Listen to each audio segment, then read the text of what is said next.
পৃথিবীর যত চাকচিক্য বিলাসিতা, যার যত নাফরমানি খামখেয়ালি, কেউ মোবাইল টিপতেছে, কেউ চুলের ফ্যাশন করতেছে, কেউ মোটর সাইকেল চলাইতেছে, কেউ 14 বছর বয়সে বাঁধনহীন, কোনো বাঁধন নিষেধ নাই, আনন্দ ফুর্তি মজা করতেছে, নারী ছবি অস্থির দৃশ্য নাচ গান বেহায়াপনা অসভ্যতা নোংরামি যা মন চায় তাই করতেছে। তোমরা তালিম ইলম এই আস্ফালন এই নাফরমানদের এই নড়াচড়া দেখা ভুল করো না, বোকা করো না, বরং তুমি আফসুস করো না যে আরে আমি যদি এমন স্বাধীনতা পাইতাম তাইলে আমিও তো একটু মজা করতে পারতাম। মাদ্রাসার কারণে আল্লাহর কোরআন পড়ার কারণে আমি তো আর এগুলা পারছি না। না বন্ধু, এটা মনে রাখতে হবে, এই বাইরের এই লাফালাফি ফালাফালি গুনার এই আবরণ, এরা মূলত প্রত্যেকেই অভিশপ্ত। তুমি আল্লাহর কোরআন নিয়ে আছো, তুমি কেবল মালিকের কাছে দামি, তুমি মালিকের কাছে দামি। ওরে অভিশপ্ততার কারণে, আল্লাহ তাআলার নারাজির কারণে ওদের দ্বারা এই নাফরমানি হচ্ছে, আর আল্লাহ তাআলার পছন্দের কারণে তোমার হাতে আল্লাহর কোরআন, আল্লাহর কোরআন। হ্যাঁ, এই এখনো আজকেও মাগরিবের নামাজ পড়ছি যেই জায়গায়, মাগরিবের নামাজ পড়ছি যেখানে, তো নামাজের সালাম ফিরাইয়া আবার নামাজ পড়ছি। এখন সালাম ফিরাইয়া আবার সিরাতাল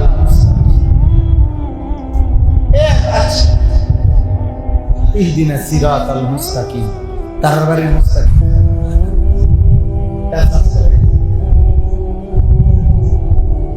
তার মনোস্বাস্থ্য পাই না আমার মুস্তাকিম। আফসোস পরে আবার সালাম ফিরাইয়া আবার নিয়ে বাইরে লাইছে অনেক হবে কাতার মসজিদে ফুল দাও বুঝছেন, ওই যাও আবার সাথীদেরকে বলছি আবার। হ্যাঁ বেটা, আল্লাহ তাআলার কোরআন কালামে এটুকু শুদ্ধ করতে পারেন জীবন, কি পরিমাণ অভিশপ্ত জীবন। যাকে আল্লাহ তাআলা জবান দিয়েছেন, যিনি দিলেন জবান, যার জিহ্বা, যার চোখ, যার নাক, যার কান, আহা, তার নামটাই সুন্দর করতে পারে না, তার কথাটাই পড়তে পারে না, সেই মালিকের চিঠি আল্লাহর কোরআন, হ্যাঁ, সেই রাসূলের চিঠি হাদিস, এটাই যে পড়তে পারে না, সে আর জীবনে কি বললো এই জিহ্বা দিয়ে? একটা মজার কথা শোনো, আমার কাছে একটা উর্দু সরা আছে, তাকরীরে বুখারী, আমরা ছাত্র জীবনে পড়ছি। শেখুল হাদিস হযরত মাওলানা জাকারিয়া রাহমাতুল্লাহি আলাইহি, এই উনাকে, এই যার নাম আমি একটু আগে বললাম, উনারে একবার প্রশ্ন করছি যে হযরত রাসূলুল্লাহ সাল্লাল্লাহু আলাইহি ওয়াসাল্লামের এক একটা হাদিস কতবার পড়া উচিত, কতবার পড়া উচিত? হযরত তখন উত্তর দিছে, ওই উর্দু কিতাব আছে, প্রিয়তমের চিঠি কতবার পড়া উচিত। ভালোবাসার মানুষ যখন চিঠি দেয়, আগের দিনে তো চিঠি ছিল, তো ভালোবাসার মানুষ যদি চিঠি লেখে, সেই চিঠি কয়বার পড়ে? কয়বার পড়ে? একবার পড়ে ফেলে দেয়, 1000 বার, 100 বার। প্রিয়তমের মেসেজ কতবার পড়ে? তো রাসূলুল্লাহ সাল্লাল্লাহু আলাইহি ওয়াসাল্লামের হাদিসও তো এভাবে 1000 বার, লাখো বার পড়া হচ্ছে, রবের কালাম বারবার পড়া হচ্ছে। আমার শায়েখ আল্লামা মুফতি মুশতাকুল নবী কাসিম হুজুর রে, আমি যখন মাদ্রাসার ছাত্র ছিলাম, এরপরে ফারেক হইলাম, না হয়তো আজকে কমপক্ষে 20 থেকে 22 বছর টানা আমি উনারে দেখতেছি, প্রতি বছর উনি উমরায় যায়, হজে যায়, ধারাবাহিক আল্লাহর ঘরের প্রতি একটা পাগলা নেশা উনার, মক্কা মদিনার প্রতি। তা আমি একবার উনারে জিজ্ঞাসিলাম, হুজুর আপনি হজ উমরা কতবার করছেন? তখন হুজুর আমারে বলছিল, মাওলানা এক উত্তর দিছে কি সুন্দর। হুজুর বলতেছে, মাওলানা শ্বশুর বাড়ি কয়বার যায় এটা কি গুনে রাখে? আপনি বলছেন কয়বার শ্বশুর বাড়ি গেছেন? তার মানে প্রিয় জায়গায় কতবার গেছি এটা কি গুনার বিষয়? এত মহব্বতের বিষয়, এত ভালোবাসার বিষয়, এত মহব্বতের বিষয়, মহব্বতের বিষয়। এই জন্য আজকে দোস্ত এই অনেক যে কয়জন জেনারেল বা শিক্ষিত তোমরা যারা ছেলেরা, বাবা তোমাদের ওই পড়ালেখার প্রতি আমাদের কোনো ঘৃণা নেই, আমরাও জেনারেল লাইনে পড়ছি, কিন্তু শুধু একটাই অনুরোধ, কোরআনুল কারীমের এই সবক আমি আজকে রাজাবাড়ি মাদ্রাসার এই সবকে এটা বলি, তোমরাও সবাই এবং আপনারা যারা কোরআন শরীফ পড়তে পারেন না প্রত্যেকেই নিয়ত করো, এই জবান আল্লাহর দেওয়া, এই চোখ আল্লাহর দেওয়া। যার চোখ তার নাম বলতে পারে, যার জিহ্বা তার নাম পড়তে পারে না, তার কালাম পড়তে, আলাম নাজআল লাহু আইনাইন ওয়া লিসানান ওয়া শাফাতাইন। আল্লাহ তাআলা জিজ্ঞাসা করবে, বান্দা বলো আমি কি তোমাকে দুইটা চোখ দেই নাই? আলাম নাজআল লাহু আইনাইন, আমি কি জিহ্বা দেই নাই? আমি কি দুইটা ঠোঁট দেই নাই? আমি দিলাম, আমার নাম পড়তে পারো না, আমার নাম বলতে পারো না। আজকে সারা পৃথিবীতে মুসলমানদেরকে নিয়ে সারা বিশ্ব ঠাট্টা করতেছে, মুসলমানের রক্তে জমিন ভাসতেছে, মুসলমানের লাশ আকাশে চিত্র ভিন্ন হয়ে টুকরা টুকরা হয়ে যাইতেছে, আর বেঈমান শুধু বক্তব্য দেয়, বিবৃতি দেয়, আলোচনা করে, বৈঠক করে, এই সেই নয় ছয় কথা বলে। কারণটা কি? কারণ আমাদের রবের সাথে আমাদের সম্পর্ক, আমাদের মালিকের সাথে আমাদের সম্পর্কের ঘাটতি, যার কারণে নাফরমান বেঈমান আমাদের সাথে ঠাট্টা মশকারি করছে। এই জন্য আমরা প্রত্যেকেই আমাদের আল্লাহর সাথে আমাদের সম্পর্ক ফিরে, নাই তো মুসলমানের বিজয় আসবে না বন্ধু। ধীরে ধীরে ধীরে ধীরে মজলুমের সংখ্যা বাড়তেছে, মজলুমানের সংখ্যা, বিরত থাকার তো কোনো নামই নাই, বরং ইসরায়েলের ইহুদি কুত্তারা গাজা, রাফা, মুসলিম অধ্যুষিত এই জায়গা একদম সমান করে ফেলছে। এখন আর একটা ঘরও মাটির উপরে অস্তিত্ব নাই, একজন মুসলমানেরও নাই, সব সমান করে ফেলছে গত কয়েকদিনের আক্রমণ। তাহলে আমি বেশি আফসোস লাগে আমার, যার কলিজার ভিতরে ঈমান আছে, ইসলাম আছে, সে কিভাবে এই নির্মম পরিণতি মুসলমানের দেখে। ওই দিন পত্রিকায় ছবি দিচ্ছে, দেখো যে 6 বছরের একটা বাচ্চা মেয়ে, আমি নিজে দেখছি ছবিটা, বাচ্চাটা সাক্ষাৎকার দিতেছে, বলতেছে সাংবাদিকের কাছে, 6 বছর বয়স, বলতেছে আমি অন্যদের সাথে খেলতেছিলাম, হঠাৎ করে বোমা পড়ছে, বোমার আঘাতে আমি বেহুশ হয়ে গেছি, যখন আমার হুঁশ ফিরে আসছে, ও বাচ্চা মেয়ে বলতেছে আমি তাকায় আমার হাতটা নাই, আমার ডান হাতটা বিচ্ছিন্ন, আমার হাত কোথায় উড়ে গেছে আমি।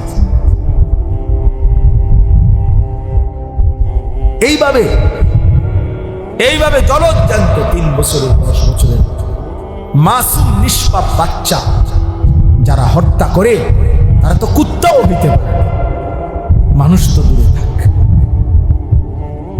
এরা তো কুত্তাও না। ইসরায়েলের এই বেঈমানগুলো, নেতানিয়াহুর এই অনুসারীগুলো, কিন্তু তারা এইভাবে মুসলিম নিধন করছে। আর আমাদের ছেলেরা, আমাদের মুসলমান ছেলেরা এখনো আগের মতোই চুল, চেহারা, মোবাইল, নারী, ছবি, অশ্লীল দৃশ্য, এত পাষাণ যে এক ফোঁটা চোখের পানি। আয় হায় জালেম, কেমনে এত বড় জালেম হইলি বেটা, কেমনে এত বড় জালেম হইলি? একই সময়ে পৃথিবীতে যখন, এটা তো ঘটনা যদি এমন হইতো যেটা রূপকথা, গল্প, পিছনের কোনো কাহিনী, এটা তো এই মুহূর্তের চলমান বাস্তবতা। পৃথিবীর এই ছোট্ট পৃথিবীর এক পাশে যখন মুসলমানের রক্তে লাশে জমিন গড়াগড়ি খাচ্ছে, আর আমাদের ছেলেরা এক ওয়াক্ত নামাজও পড়ে না, সারাদিন মোবাইল থেকে চোখটাও ফিরায় না। কেমনে জাতি টিকবে, কিভাবে টিকবে? এই জন্য এই অল্প কয়েকজন আমাদের আসছি। এক নম্বর তালেব ইলম, তোমাদের কথা শেষ, তোমাদের কথা বলছি আমি। কোরআন এবং সুন্নাহর ইলম এটাই শ্রেষ্ঠতম ইলম। অতএব গোটা পৃথিবীর নাসক লাফাক, গোটা পৃথিবী বেহায়া উলঙ্গপনা হয়ে যাক, তুমি ওইখানে দাঁড়াইয়াও বলবা লা ইলাহা ইল্লাল্লাহ। अगरचे बुत है जमात की आस्तीनों में, जे है हुक्म खुदा ला इलाहा इल्लल्लाह। আমি শুধু আল্লাহকেই মানি, আমি দ্বীন মানি, আমি কোরআনই মানি, আমি রাসূলুল্লাহ সাল্লাল্লাহু আলাইহি ওয়াসাল্লামের হাদিসকে। আমার আব্বা, আমার মনে আছে, আমি যখন দাখিল এসএসসি দাখিল পাস করছি 1998 সালে, সায়েন্স বিজ্ঞান বিভাগ থেকে সারা বাংলাদেশে ফার্স্ট হয়েছিলাম, সমগ্র বাংলাদেশে 1 নাম্বার। তো অনেকেই আব্বার মুসল্লিরা কুমিল্লা শহরে আব্বারে বলছিল, হুজুর আপনার এই ছেলেটারে জেনারেল লাইনে পড়ান, বড় কিছু হবে, তার রেজাল্ট ভালো, মেধাবী, ইত্যাদি ইত্যাদি। আমার আব্বা বলছিল যে আসমান যদি ভাঙ্গা আরেকবার হয়, জমিন যদি উল্টাইয়া আবার পাও হয়, হইতে পারে। আশরাফ, আমি আলী আশরাফ আমার আব্বার নাম, যে আমার নামে আশরাফি, এটা আমার আব্বার নাম। তো আমি আলী আশরাফ যে সিদ্ধান্ত নিছি, আমার সন্তান যতগুলো সবগুলো দিন শিখবে, এখান থেকে আমি এক চুল নড়ব, এক চুল। হ্যাঁ, এই জন্য আমরা প্রত্যেকে দিন শিখি তোমরা। আর যারা তোমরা এমনি আসো, ছেলেরা বাবারা, সবার কাছে অনুরোধ করছি, আমরা মুসলমানদের এই নির্মম করুণ হালাতে আমাদের বিবেকের কাছে একজনকেই বললাম, এটা আমাদের দাবি, এটা আমাদের বিবেকের দাবি। এখন আমরা আল্লাহর কাছে কান্না করি, কমপক্ষে চোখের পানি ফেলা, আল্লাহকে সেজদা করা, আল্লাহর দিকে ফিরে আসে, আল্লাহর দিকে ফিরে আসে। আল্লাহ তাআলা এখানে 3টা আমল বলছেন, এই সংক্ষেপ কথা শেষ। আল্লাহ বলছেন যে হে রাসূল সাল্লাল্লাহু আলাইহি ওয়াসাল্লাম, ফজরের নামাজ সহ আপনি 5 ওয়াক্ত নামাজ যত্নের সাথে আদায় করুন। 2, রাত্রি গভীরে তাহাজ্জুদ নামাজ আদায় করুন। 3, বেশি বেশি আমি আল্লাহ তাআলার কাছে দোয়া করতে থাকুন। এই 3টি আমল যদি ঠিক মতো করেন, ফজর সহ 5 ওয়াক্ত নামাজ, রাত্রি গভীরে তাহাজ্জুদ নামাজ, আর বেশি বেশি দোয়া, আমি আল্লাহ ওয়াদা দিলাম, যা আল হাক্কু ওয়া যাহাকাল বাতিল, তাহলে হকের বিজয় হয়ে গেল, বাতিলের পরাজয় হয়ে গেল। অর্থাৎ এমন মুমিনদের হাতে আমি আল্লাহ তাআলা বিজয় তুলে দেব, বাতিলের পরাজয় দিয়ে। তাহলে আল্লাহ তাআলা আমাদের বিজয়ের জন্য, সফলতার জন্য, আমাদের কামিয়াবির জন্য নামাজকে মাধ্যম বানাইছেন, তাহাজ্জুদকে মাধ্যম বানাইছেন, দোয়াকে মাধ্যম বানাইছেন। আমরা যদি 5 ওয়াক্ত নামাজ ছেড়ে দেই, আমরা যদি আল্লাহর কাছে ডাকা ছেড়ে দেই, চোখের পানি ফেলা বন্ধ করে দেই, আমাদের বিজয় করতে আসবে। বলো ভাই, 1948 সালে ফিলিস্তিন, এই ইসরায়েল জুলুম শুরু করছে। আজকে 77 বছর মুসলমানরা নির্যাতিত ফিলিস্তিন। এই 77 বছরে কত মিটিং, কত ফিটিং, কত গোল টেবিল, কত বৈঠক, কত আলোচনা, কত কিছুই করলো, কিন্তু ফিলিস্তিনের সমস্যা সমাধান হয় না। কারণ কলিজার ভিতরে বেঈমানদের যেহেতু সিদ্ধান্ত এই সমস্যার সমাধান করবে না, এই জন্য মৌখিক কোনো কথা দিয়েই আর কি হয় না, সমাধান হয় না। তুমি যেহেতু ঘুমে সজাগ, এমনি চোখ বন্ধ করে রাখছো, তো তোমার উঠেব কেমন? তুমি ঘুমে থাকলে না সজাগ করা যাইতো, তুমি তো ঘুমে না, তুমি তো সজাগই। তুমি ইচ্ছা করে না চোখ বন্ধ করে রাখছো, এই জন্য না তোমার যতই ডাকে তুমি চোখ খোলো না। অথচ যদি বাস্তবিক ঘুমে থাকতে তাইলে তো জাগানো যায়। আমাদের ওদের হালা রয়েছে, ওরা তো ইচ্ছা করে সিদ্ধান্ত নিয়ে রাখছে মুসলমানকে নিশ্চিহ্ন করে দিবে। এই জন্য মৌখিক কোনো বিবৃতি দিয়ে এগুলোর সমাধান হবে। আমাদের আল্লাহর সাথে সম্পর্ক, আমাদের জিহাদ ফি সাবিলিল্লাহ, আমাদের রক্ত, আমাদের জীবন বিলিয়ে দেওয়া, শাহাদাতের খুন, এর মাধ্যমে ইনশাআল্লাহ বিজয়ের পতাকা উড়বে, অবশ্যই উড়বে, কোনো সন্দেহ নেই। আমি এই মাত্র মাওলানা ইয়াহিয়াকে বলছি, ইয়াহিয়া মনে রাখবা, যদি কোনোদিন শুনো ফিলিস্তিনে আর একজন মানুষও মুসলমান বাইচা নাই, একজনও নাই, তারপরও তার কসম এ কথা যে এরপরও বলতে হবে বিজয় মুসলমানের হবে। বলে কেমনে না কেমনে, এই ব্যাখ্যা আল্লাহ আমাদেরকে দিতে হবে, এটা আল্লাহ বাধ্য না, আল্লাহ তাআলা দেখাবে বিজয় কেমনে। এটাই কথা। আল্লাহ তাআলা আমাদেরকে ঈমান দান করেন, তাকওয়া দান করেন। আজকের এই মজলিসকেও আল্লাহ তাআলা কবুল করে নেন, আমিন। আলহামদুলিল্লাহ। মওলায়ে কারীম আপনি মাফ করে দেন, রব্বে কারীম আপনি মাফ করে দেন, মেহেরবান মওলা আপনি মাফ করে দেন। ছেলেগুলোকে নামাজি বানিয়ে দেন, তালিবে ইলমদেরকে আলেমে হক্কানি রব্বানি বানিয়ে দেন, উলামায়ে কেরামকে উম্মতের ফিকির দান করেন।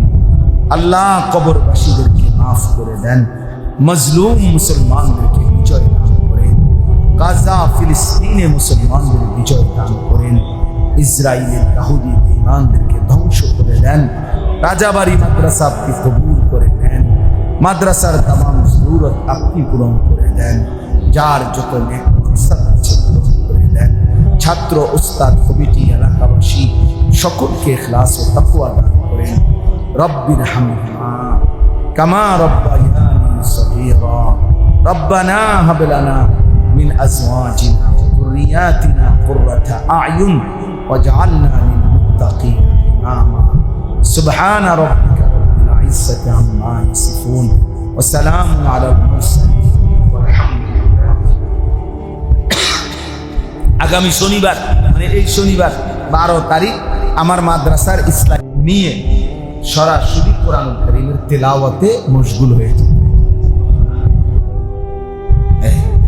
মানে বুঝাচ্ছেন রমজান মানে ভিন্ন কিছু, রমজান মানে ভিন্ন কিছু। রমজান হলো ইনফেরাদি আমল, মানে ব্যক্তিগত আমলের শ্রেষ্ঠতম মাস। আমাকে ঘটন, আমার নিজের জীবন, নিজের আখিরাত, নিজের কবর, নিজের পরকাল, নিজের মৃত্যু পরবর্তী জিন্দেগি সাজাইবার সবচেয়ে মোক্ষম সুযোগ, শ্রেষ্ঠতম মৌসুম রমজান মাস। আমাদের এই ভারতীয় উপমহাদেশে একজন শ্রেষ্ঠতম বুজুর্গ মুহাদ্দিস আলেমে দ্বীন ছিলেন, সারা পৃথিবী যাকে সম্মান করে চিনে জানে, ও সারা পৃথিবী বিখ্যাত আলেম জানে, শেখ হাদিস হযরত মাওলানা জাকারিয়া রাহমাতুল্লাহ, ফাজাইলে আমালের যিনি লেখক। দাওয়াত ও তাবলীগের সাথীরা যে কিতাব তালিম করে ওইটা যিনি লিখছেন, উনি এই একটা কিতাব নিয়ে এই পৃথিবীতে সিহাসিত্তা বুখারী, মুসলিম, তিরমিজি, নাসাই, ইবনে মাজাহ, আবু দাউদ, মুওয়াত্তা মালিক, হাদিসের বড় বড় কিতাবের ব্যাখ্যা গ্রন্থ লিখবার ক্ষেত্রে সবচেয়ে বেশি অবদান যাদের, তার মধ্যে উনি একজন। উনি পৃথিবী বিখ্যাত মুহাদ্দিস। ওনার লিখিত আরবি ব্যাখ্যা গ্রন্থ আমি আমার এই চোখে মক্কা শরীফ, আল্লাহর ঘর যেখানে মসজিদে হারাম, মসজিদে হারামের বিদ্যালয়, মসজিদে হারামের লাইব্রেরি আছে বিশাল। আমরা হজ উমরায় গেলে ওখানে কিতাব মুতালা, ওইখানে ওই আরব দেশের আল্লাহর ঘরের মসজিদে হারাম লাইব্রেরি মাকতাবার মধ্যে আমি নিজে মুওয়াত্তা মালিকের যে সরা আউজাজ জাকারিয়া রাহমাতুল্লাহ লিখিত কিতাব ওখানে আছে।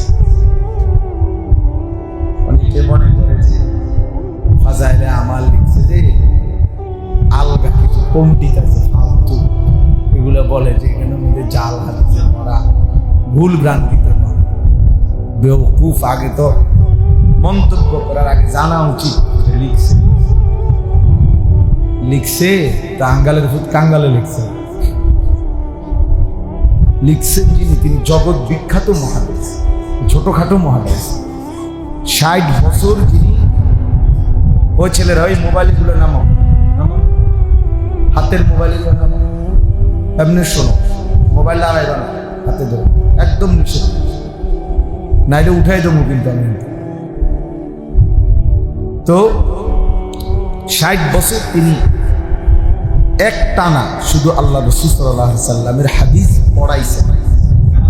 60 বছর মসজিদে নববীতে কমপক্ষে 11 বছর যিনি মসজিদে নববীতে রাসূলুল্লাহ সাল্লাল্লাহু আলাইহি সাল্লামের রওজায়ে আতহারের কাছে হাদিস পড়াইছেন। মদিনায় যিনি মাদফুন, যিনি ইন্তেকাল করেছেন মদিনা, তিনি জাকারিয়া। যাই হোক, এই জন্য বললাম উনি জগৎ বিখ্যাত মুহাদ্দিস। তিনি এই এত বড় মানুষ, সারা পৃথিবী ব্যাপী ওনার ছাত্র ভক্ত মুরিদ ছিল। আফ্রিকা অঞ্চলে এখনো সবচেয়ে বেশি মুরিদ আফ্রিকা মহাদেশে শেখুল হাদিস মাওলানা জাকারিয়া রাহমাতুল্লাহ। সবচেয়ে বেশি খেদমত আফ্রিকা মহাদেশে যে সমস্ত বুজুর্গরা করে, তার মধ্যে জাকারিয়া রাহমাতুল্লাহর খলিফা যারা খোলাফা, ওনারাই সবচেয়ে বেশি আফ্রিকায় খেদমত করে এখন। তো আমাদের হযরত মাওলানা ইব্রাহিম আফ্রিকি সাহেব, জাকারিয়া রাহমাতুল্লাহর শাহগীর রশিদ, এই বছর যিনি আফ্রিকাতে থাকেন, আমাদের বাংলাদেশে ইতিকাফ করছেন ঢাকা সাইনবোর্ড। শেষ দশকে ওনার সাথে কমপক্ষে 4000-এর চাইতে বেশি মানুষ ইতিকাফ করছে এই বছর, 4000। এই জন্য বললাম, তো ওনার বিষয়টা কেন বললাম, শেখুল হাদিস হযরত মাওলানা জাকারিয়া রাহমাতুল্লাহি আলাইহি এত বিখ্যাত মুহাদ্দিস ছিলেন, আলেম ছিলেন, ফকিহ ছিলেন, পীর ছিলেন, বুজুর্গ ছিলেন। কিন্তু যখনই রমজান আসতেন, এই দর্স তাদরিস, পড়ানো, হাদিস শেখানো, হাদিস পড়ানো, ফতোয়া, মানুষের সাথে দ্বীনি যত ব্যস্ততা ছিল সব বন্ধ হল। এটা একেবারে স্পষ্ট ওনার জীবনটা, উনি সব বন্ধ হল। এমন কিতাবে আছে যে উনি দরজার সিটকারি লাগাই দিতেন রমজান মাস, শুধু নামাজে যাইতেন, জামাতের থেকে এসে আবার তেলাওয়াত, জিকির, ওজিফা, ব্যক্তিগত ইবাদতে আমলের মধ্যে 24 ঘন্টা লেগে থাকতেন রমজান মাস। এই জন্য হিন্দুস্তানে সাহারানপুর এলাকায়, অর্থাৎ যেখানে উনি থাকতেন, মাজাহিরুল উলুম সাহারানপুর জাকারিয়া রাহমাতুল্লাহ আলাইহি, তো ওই সাহারানপুরে রেল স্টেশনে ইন্ডিয়ায় সবচেয়ে বেশি চলাচল করতে হয় রেলগাড়ি। ইন্ডিয়ায় চলাচল বেশি করে মানুষ রেল লাইনে, আমাদের এই লোকাল বাসের চাইতেও বেশি ট্রেন বেশি।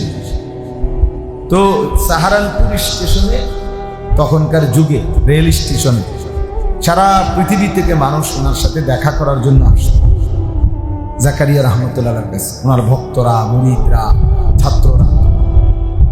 কিন্তু যখনই রমজান মাস আসতো, তো রেল স্টেশনের যারা কুলি, তারাও তো বুঝতো যে এই রেল স্টেশনে যারাই একটু দিনদার শ্রেণী নামতো, ওরা বুঝতো যে ওনারা জাকারিয়া রাহমাতুল্লাহর কাছে যাইতেছে, এরা জানতো এটা। কিন্তু রমজান মাস আসলেই তো এই কুলিরা যখন কেউ দেখতো এরকম কোন রেল স্টেশন আইয়ার নামছে, তো জিজ্ঞাসা করতো আপনি কই যাবেন, বললো যে জাকারিয়া রাহমাতুল্লাহর সাক্ষাতে যাচ্ছি। তো ও কুলি বলতো ইন্না লিল্লাহ, আপনি জানেন না শায়েখের এখন রমজান মাস। মানে কুলিরাও জানতো যে এই রমজান মাসে শায়েখ কারোর সাথে কি করে না দেখে। তো হেরাও আফসোস করতে